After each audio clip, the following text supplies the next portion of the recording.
안녕하세요. 써니즈 오디오 채널입니다. 문득 궁금한 것이 생겼어요. 우리가 보통 생각을 붙잡고 있다, 감정을 붙잡고 있다고 말하잖아요. 이때 무엇이 생각과 감정을 붙잡는 걸까요? 생각과 감정이 일어나면 우선 우리의 감각기관이 그것을 지각합니다. 그러면 그 감각 정보를 우리는 알아차리죠. 알아차림은 단순히 아는 상태이지 뭔가를 하지는 않습니다. 이렇게 알아차리고 난 후 우리는 그것을 붙잡거나 흘려보내요. 이때 무엇이 붙잡는 현상을 일으키는가? 이것이 오늘의 질문입니다. 붙잡고 싶지 않은 생각이나 행동을 나도 모르게 자꾸 붙잡으니까 할 일을 앞에 두고 하지는 않고 자꾸 딴 길로 빠지더라고요. 정신 차리고 보면 시간이 훌쩍 지나 있어요. 그래서 이 붙잡는 놈이 뭔지 알게 되면 나를 이해하는데 도움이 될 거라고 생각했죠. 이제 질문의 답을 찾아볼게요. 크게 3가지 관점으로 볼 수 있겠더라고요. 첫 번째, 자아의 생존 본능입니다. 우리 마음의 자아는 자신을 유지하기 위해 끊임없이 이야기를 만듭니다. 감정이 일어났을 때 이건 내 감정이야. 내가 왜 이런 대접을 받아야 해? 라며 그 감정에 의미를 부여하고 동일시합니다. 동일시, 즉 자아가 그 감정을 자기 정체성의 일부로 삼으려는 성질, 이것이 바로 붙잡는 힘이라고 볼 수 있습니다.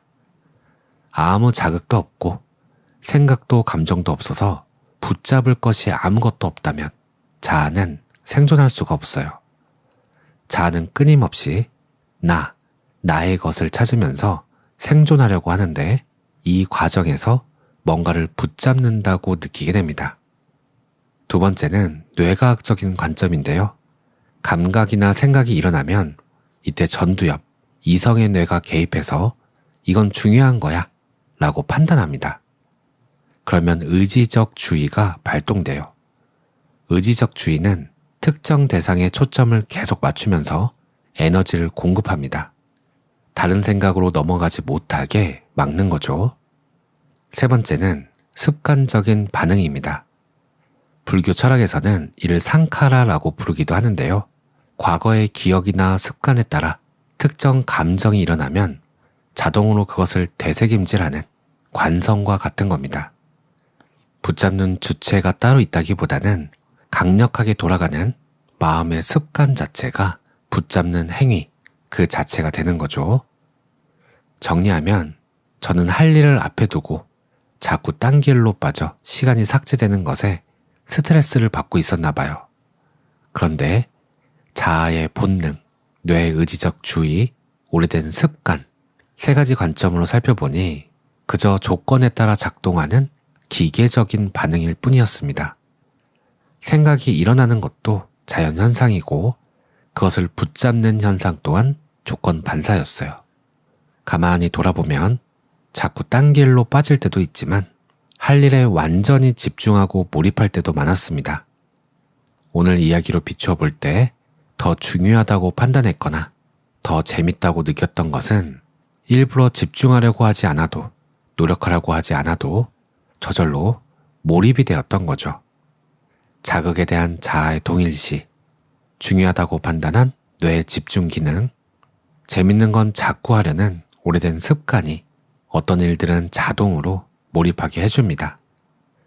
그렇다면 반대로 별로 중요하지 않거나 재미가 없다고 느껴져서 자아가 동일시하려는 힘이 약하면 붙잡고 몰입하는 힘도 약해진다는 거겠죠.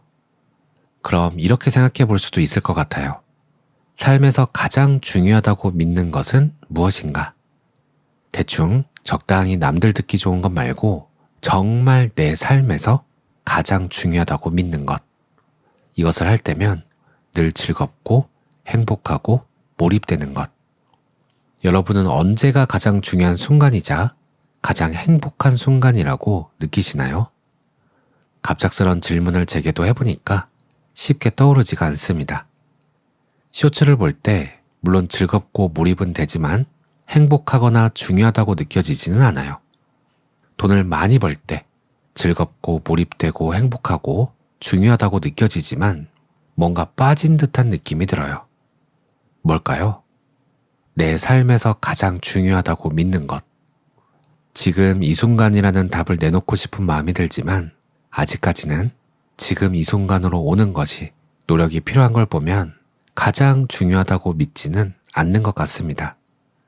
인정하고 싶지 않지만 밥 먹을 때는 즐겁고 몰입되고 행복하고 중요하다고 느껴집니다.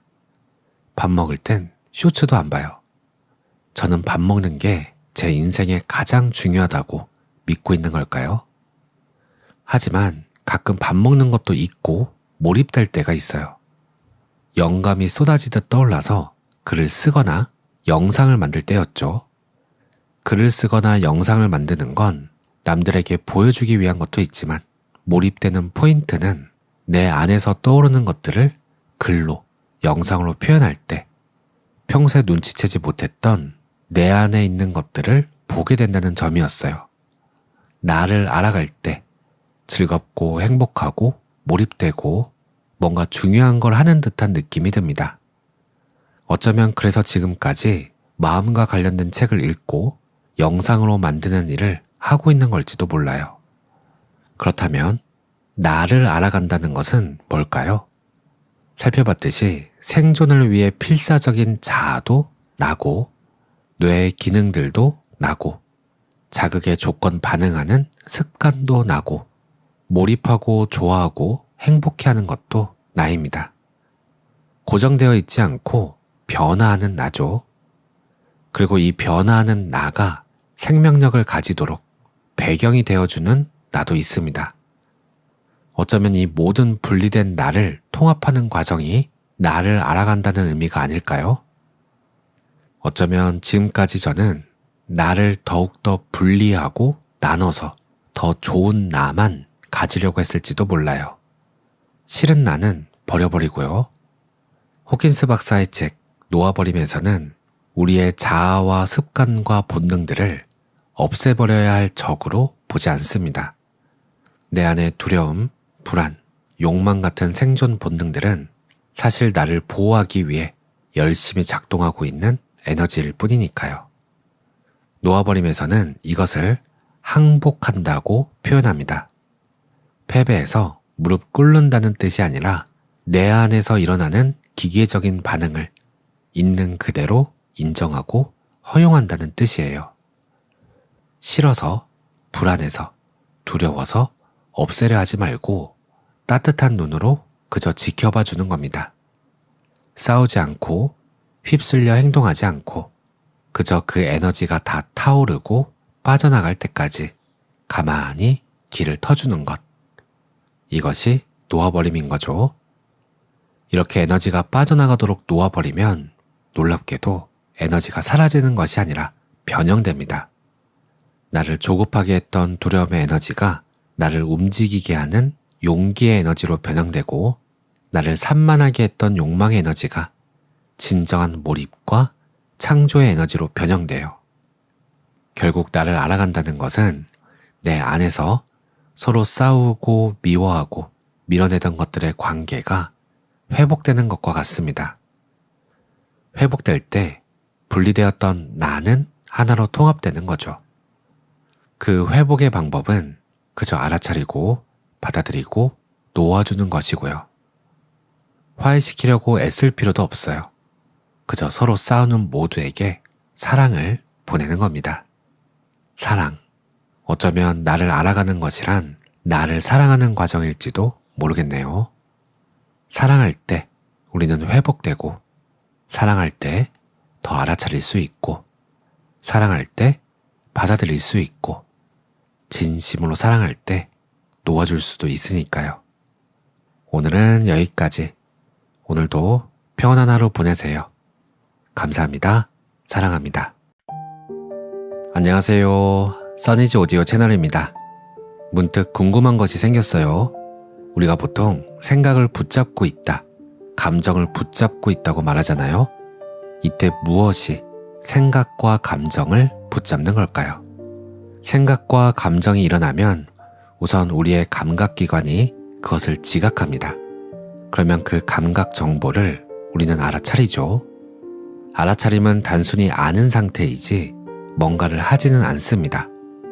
이렇게 알아차리고 난 후 우리는 그것을 붙잡거나 흘려보내요. 이때 무엇이 붙잡는 현상을 일으키는가? 이것이 오늘의 질문입니다. 붙잡고 싶지 않은 생각이나 행동을 나도 모르게 자꾸 붙잡으니까 할 일을 앞에 두고 하지는 않고 자꾸 딴 길로 빠지더라고요. 정신 차리고 보면 시간이 훌쩍 지나 있어요. 그래서 이 붙잡는 놈이 뭔지 알게 되면 나를 이해하는데 도움이 될 거라고 생각했죠. 이제 질문의 답을 찾아볼게요. 크게 3가지 관점으로 볼 수 있겠더라고요. 첫 번째, 자아의 생존 본능입니다. 우리 마음의 자아는 자신을 유지하기 위해 끊임없이 이야기를 만듭니다. 감정이 일어났을 때 이건 내 감정이야. 내가 왜 이런 대접을 받아야 해? 라며 그 감정에 의미를 부여하고 동일시합니다. 동일시, 즉 자아가 그 감정을 자기 정체성의 일부로 삼으려는 성질, 이것이 바로 붙잡는 힘이라고 볼 수 있습니다. 아무 자극도 없고 생각도 감정도 없어서 붙잡을 것이 아무것도 없다면 자아는 생존할 수가 없어요. 자아는 끊임없이 나의 것을 찾으면서 생존하려고 하는데 이 과정에서 뭔가를 붙잡는다고 느끼게 됩니다. 두 번째는 뇌과학적인 관점인데요. 감각이나 생각이 일어나면 이때 전두엽, 이성의 뇌가 개입해서 이건 중요한 거야 라고 판단합니다. 그러면 의지적 주의가 발동돼요. 의지적 주의는 특정 대상에 초점을 계속 맞추면서 에너지를 공급합니다. 다른 생각으로 넘어가지 못하게 막는 거죠. 세 번째는 습관적인 반응입니다. 불교 철학에서는 이를 상카라라고 부르기도 하는데요. 과거의 기억이나 습관에 따라 특정 감정이 일어나면 자동으로 그것을 되새김질하는 관성과 같은 겁니다. 붙잡는 주체가 따로 있다기보다는 강력하게 돌아가는 마음의 습관 자체가 붙잡는 행위, 그 자체가 되는 거죠. 정리하면 저는 할 일을 앞에 두고 자꾸 딴 길로 빠져 시간이 삭제되는 것에 스트레스를 받고 있었나 봐요. 그런데 자아의 본능, 뇌의 의지적 주의, 오래된 습관, 3가지 관점으로 살펴보니 그저 조건에 따라 작동하는 기계적인 반응일 뿐이었습니다. 생각이 일어나는 것도 자연현상이고 그것을 붙잡는 현상 또한 조건 반사였어요. 가만히 돌아보면 자꾸 딴 길로 빠질 때도 있지만 할 일에 완전히 집중하고 몰입할 때도 많았습니다. 오늘 이야기로 비추어 볼 때 더 중요하다고 판단했거나 더 재밌다고 느꼈던 것은 일부러 집중하려고 하지 않아도 노력하려고 하지 않아도 저절로 몰입이 되었던 거죠. 자극에 대한 자아의 동일시, 중요하다고 판단한 뇌의 집중 기능, 재밌는 건 자꾸 하려는 오래된 습관이 어떤 일들은 자동으로 몰입하게 해줍니다. 그렇다면 반대로 별로 중요하지 않거나 재미가 없다고 느껴져서 자아가 동일시하려는 힘이 약하면 붙잡고 몰입하는 힘도 약해진다는 거겠죠. 그럼 이렇게 생각해 볼 수도 있을 것 같아요. 삶에서 가장 중요하다고 믿는 것은 무엇인가? 대충 적당히 남들 듣기 좋은 것 말고 정말 내 삶에서 가장 중요하다고 믿는 것. 이것을 할 때면 늘 즐겁고 행복하고 몰입되는 것. 여러분은 언제가 가장 중요한 순간이자 가장 행복한 순간이라고 느끼시나요? 갑작스런 질문을 제게도 해보니까 쉽게 떠오르지가 않습니다. 쇼츠를 볼 때 물론 즐겁고 몰입은 되지만 행복하거나 중요하다고 느껴지지는 않아요. 돈을 많이 벌 때 즐겁고 몰입되고 행복하고 중요하다고 느껴지지만 뭔가 빠진 듯한 느낌이 들어요. 뭘까요? 내 삶에서 가장 중요하다고 믿는 것. 지금 이 순간이라는 답을 내놓고 싶은 마음이 들지만 아직까지는 지금 이 순간으로 오는 것이 노력이 필요한 걸 보면 가장 중요하다고 믿지는 않는 것 같습니다. 인정하고 싶지 않지만 밥 먹을 때는 즐겁고 몰입되고 행복하고 중요하다고 느껴집니다. 밥 먹을 땐 쇼츠도 안 봐요.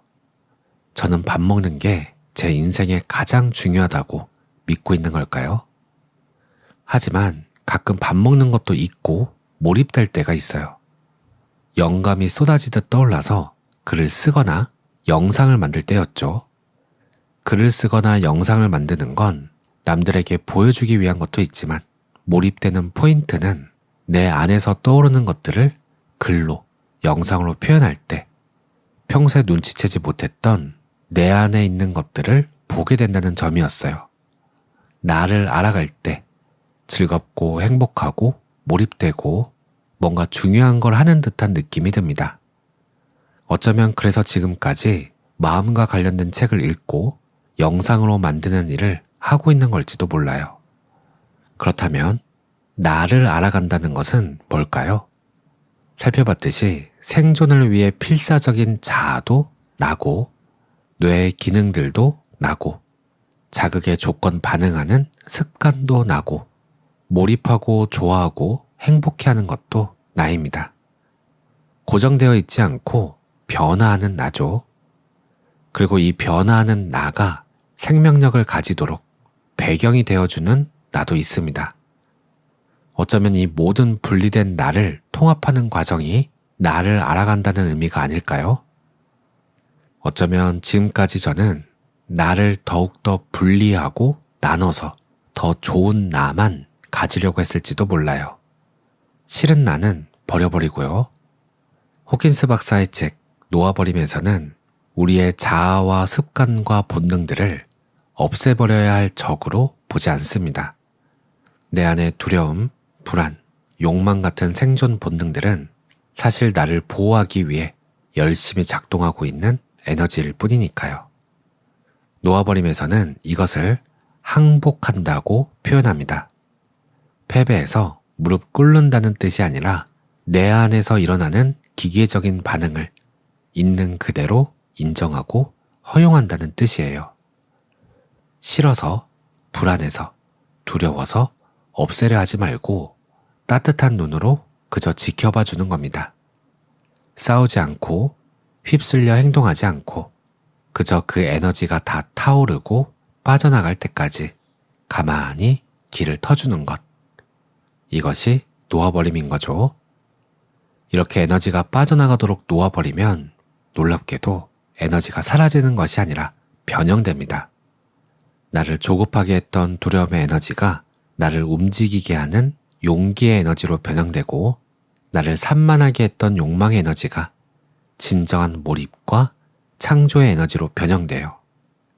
결국 나를 알아간다는 것은 내 안에서 서로 싸우고 미워하고 밀어내던 것들의 관계가 회복되는 것과 같습니다.